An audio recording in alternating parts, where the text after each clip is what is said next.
अस्सलाम वालेकुम dear student, मैं आपका physics teacher doctor Mohammad Amin. Special theory of relativity हमारा टॉपिक चल रहा था, चैप्टर नंबर 18 का। आज उसके कंसीक्वेंसेस पढ़ रहे हैं, consequences of special theory of relativity, यानी नज़रिया इजाफत के नताइज क्या है। बुक के पेज नंबर 301 पे ये टॉपिक है। जो पहला कंसीक्वेंसेस है द रिलेटिविटी ऑफ सिमिल्टेनिटी, यानी कोई दो इवेंट्स का बैक वक्त होना, उनमें क्या रिलेटिविटी हो सकती है। वेदर, इसको डिफाइन हम यूँ करते हैं, वेदर और not two events are seen by you to be simultaneous depends upon you are standing. Simultaneous means बैक वक्त होना, बैक वक्त होना। आपको दो इवेंट बैक वक्त होते लगते हैं या नहीं लगते, ये डिपेंड करता है कि आप किधर ठहरे हुए हैं, यानी आपका फ्रेम ऑफ रेफरेंस क्या है, आपका हवाले का मकाम क्या है, इस पे डिपेंड करता है। तो इसको समझाने के लिए मैंने एक फिगर आपके लिए तैयार की हुई है, इसको थोड़ा समझते हैं।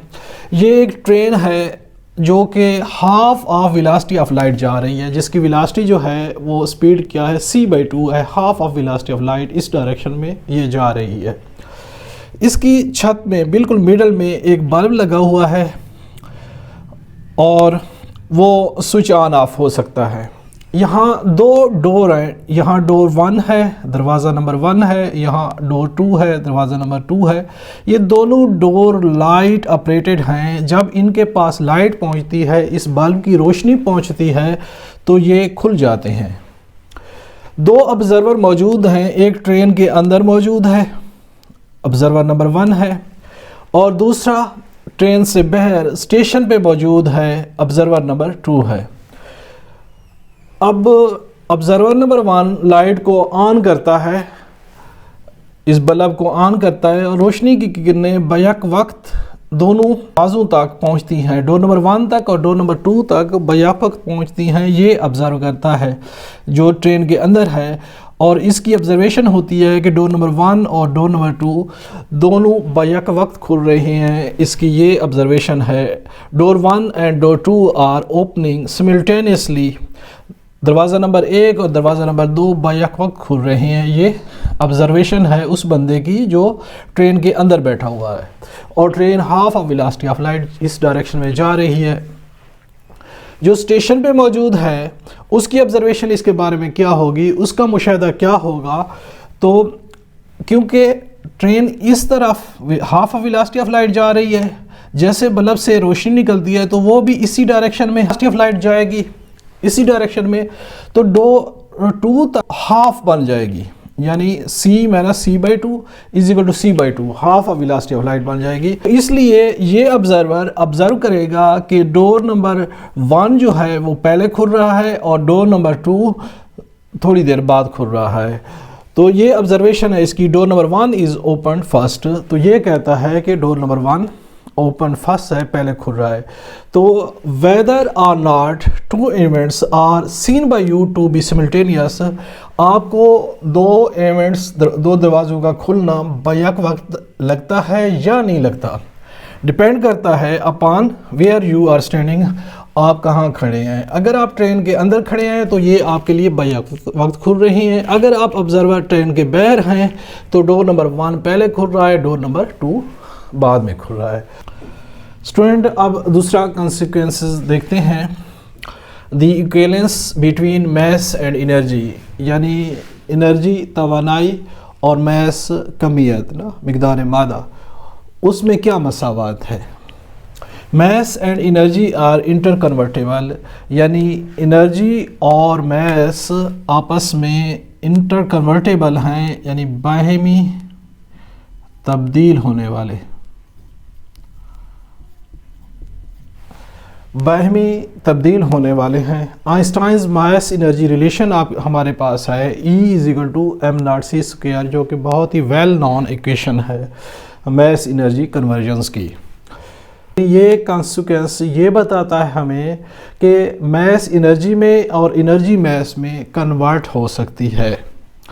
इसकी एग्जांपल्स कुछ यूँ हैं कि एनर्जी इनटू मास, उसके लिए एक प्रोसेस है जिसको पेयर प्रोडक्शन कहते हैं, जो कि इसी चैप्टर में आगे मैं जाके आपको पढ़ाऊँगा।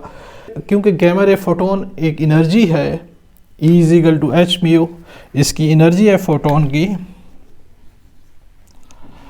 ये जब न्यूक्लियस को हीट करता है तो न्यूक्लियस डिसइंटीग्रेट जाता है और इलेक्ट्रॉन और पॉजिट्रॉन एक पेयर प्रोड्यूस करता है। इलेक्ट्रॉन और पॉजिट्रॉन क्या है? दोनों एक दूसरे के एंटी मैटर हैं और ये मैस है, यानी यहाँ इस केस में एनर्जी मैस में कन्वर्ट हो गई है। ये इसकी एग्जांपल है, यानी एनर्जी मैस में कन्वर्ट हो सकती है।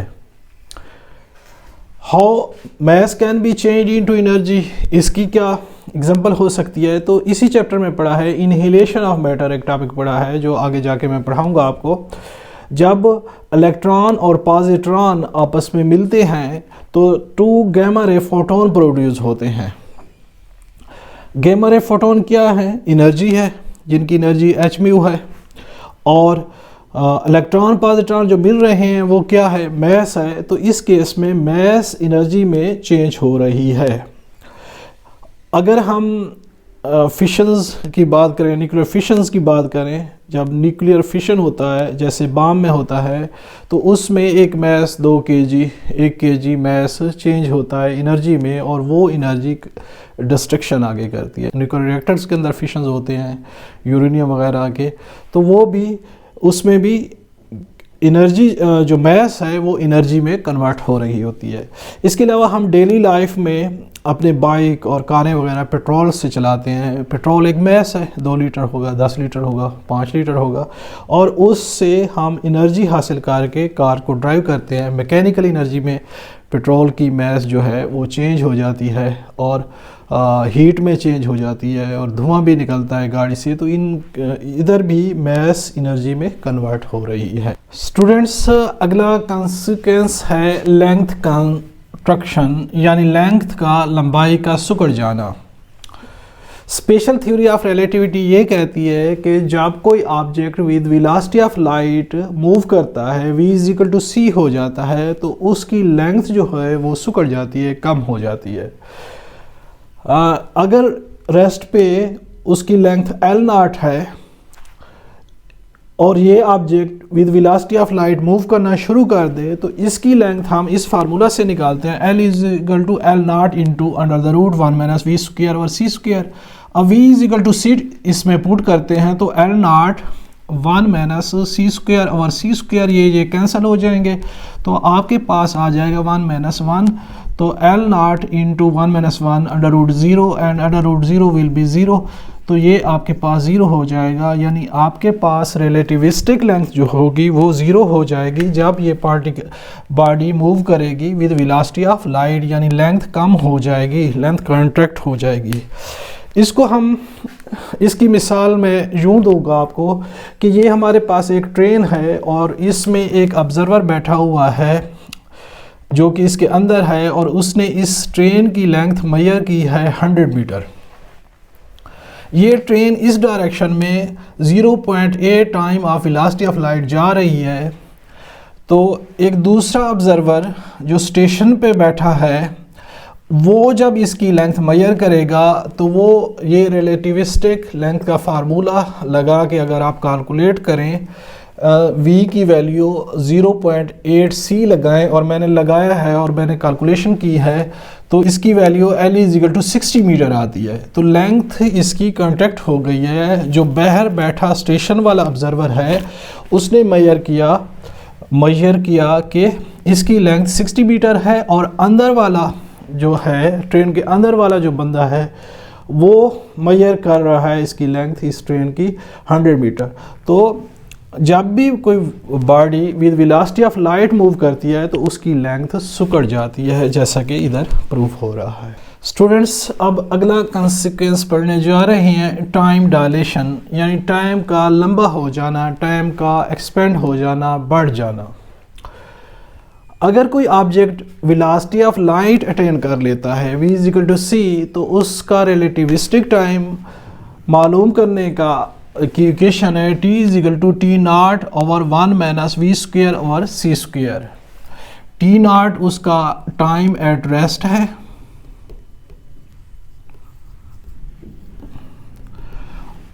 और टी टाइम उसका रिलेटिविस्टिक टाइम है जब वो वेलोसिटी ऑफ लाइट अटेन कर रहा है। तो इस इक्वेशन में हम पुटिंग करते हैं तो T naught over 1 minus V square over C square, V की वैल्यू सी डालते हैं तो C square over C square, C cancel हो जाएंगे तो हमारे पास आ जाएगा T naught over under root 1 minus 1 and T naught divided by क्या आ जाएगा 1 माइनस 1 ज़ीरो होता है, तो ये फैक्टर ज़ीरो हो जाएगा। तो T naught over zero is equal to infinite.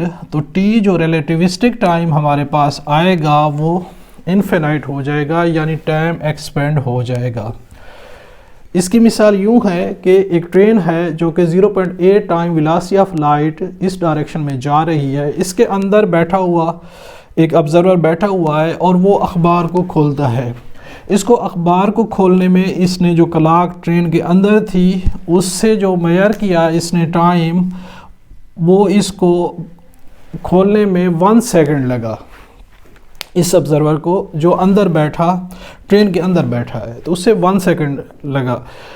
एक स्टेशन पे मौजूद ऑब्जर्वर है जो इसको देख रहा है कि कितना टाइम लग रहा है इसको अखबार के खोलने में। तो जब इसने कैलकुलेट किया तो वो 1.7 सेकंड था, यानी टाइम डायलेट हो गया, टाइम एक्सपेंड हो गया इस इवेंट के लिए जब जो ऑब्जर्वर बाहर बैठा था स्टेशन पे, और जो इस ट्रेन का हिस्सा था उसके लिए टाइम 1 सेकंड था, जबकि train 0.8 time of velocity of light move कर रही थी।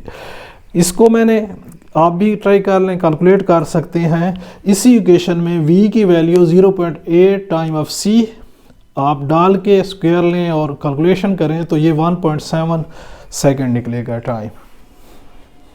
स्टूडेंट्स, अब अगला कंसीक्वेंस डिस्कस करते हैं, मास डायलेशन ना, मास का बढ़ जाना। जब कोई मटेरियल ऑब्जेक्ट मूव करता है with the velocity of light v is equal to c हो जाता है तो उसका मास इंक्रीज हो जाता है। किस तरह? रिलेटिविस्टिक मास इक्वेशन है m is equal to m naught over 1 minus V square over C square. इस इक्वेशन में जब v की वैल्यू c हम पुट करें, c और c स्क्वेयर कैंसिल हो जाएंगे, 1 हो जाएगा, 1 माइनस 1 ज़ीरो हो जाएगा, m naught divided by zero आ जाएगा।